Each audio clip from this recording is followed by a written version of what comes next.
கர்த்தர் நோவாவை நோக்கி, நீயும் உன் வீட்டார் அனைவரும் பேழைக்குள் பிரவேசியுங்கள். இந்த சந்ததியில் உன்னை எனக்கு முன்பாக நீதிமானாக கண்டேன். ஆதியாகமம் 7:1. பூமியின் மீதெங்கும் வித்தை உயிரோடே காக்கும் பொருட்டு நீ சுத்தமான சகல மிருகங்களிலும் ஆணும் பெண்ணுமாக எவ்வேழு ஜோடும், சுத்தமல்லாத மிருகங்களில் ஆணும் பெண்ணுமாக ஒவ்வொரு ஜோடும், ஆதியாகமம் 7:2 ஆகாயத்து பறவைகளிலும் சேவலும் பேடுமாக எவ்வேழு ஜோடும் உன்னிடத்தில் சேர்த்துக்கொள்.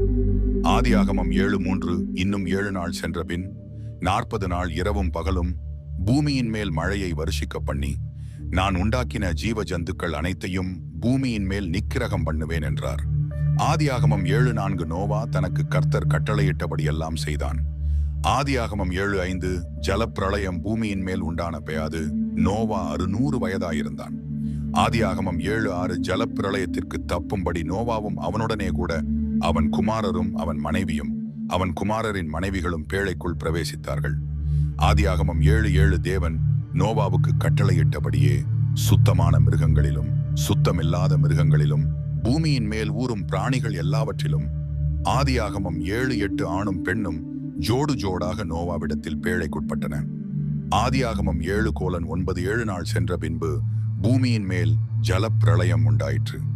ஆதியாகமம் 7:10 நோவாவுக்கு 600ஆம் வயதாகும் வருஷம் 2ஆம் மாதம் 17ஆம் தேதியாகிய அந்நாளிலே மகா ஆழத்தின் ஊற்றுக்கண்கள் எல்லாம் பிளந்தன, வானத்தின் மதகுகளும் திறவுண்டன.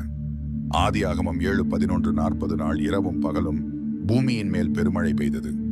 ஆதியாகமம் 7:12 அன்றை தனிமே நோவாவும் நோவாவின் குமாரராகிய சேமும் காமும் யாப்பேத்தும் அவர்களுடனே கூட நோவாவின் மனைவியும் அவன் குமாரரின் 3 மனைவிகளும் பேழைக்குள் பிரவேசித்தார்கள்.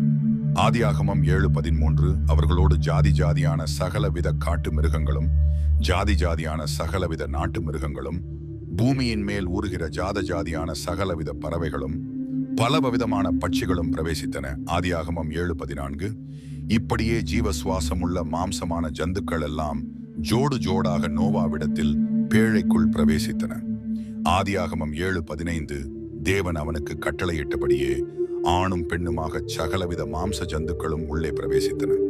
அப்பொழுது கர்த்தர் அவனை உள்ளே விட்டு கதவை அடைத்தார்.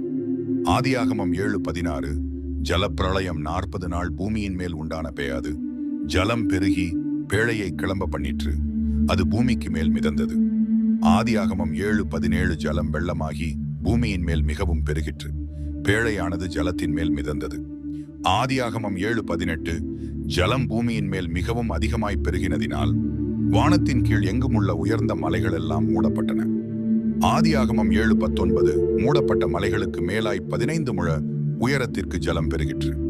ஆதியாகமம் 7:20 அப்பொழுது மாம்ச ஜந்துக்கள் ஆகிய பறவைகளும் நாட்டு மிருகங்களும் காட்டு மிருகங்களும் பூமியின் மேல் ஊறும் பிராணிகள் யாவும் எல்லா நரஜீவன்களும் பூமியின் மேல் சஞ்சரிக்கிறவைகள் யாவும் மாண்டன. ஆதியாகமம் 7:21 வெட்டாந்தரையில் உண்டான எல்லாவற்றிலும் நாசியிலே ஜீவ சுவாசம் உள்ளவைகள் எல்லாம் மாண்டுவே ஆயின. ஆதியாகமம் 7:22 மனுஷர் முதல் மிருகங்கள் ஊரும் பிராணிகள் ஆகாயத்து பறவைகள் பரியந்தமும் பூமியின் மேல் இருந்த உயிருள்ள வஸ்துக்கள் யாவும் அழிந்து அவைகள் பூமியில் இராதபடிக்கு நிக்கிரகமாயின. நோவாவும் அவனுடைய பேழையில் இருந்த உயிர்களும் மாத்திரம் காக்கப்பட்டன. ஆதியாகமம் 7:23 ஜலம் பூமியின் மேல் 150 நாள் மிகவும் பிரவாகித்துக் கொண்டிருந்தது. ஆதியாகமம் 7:24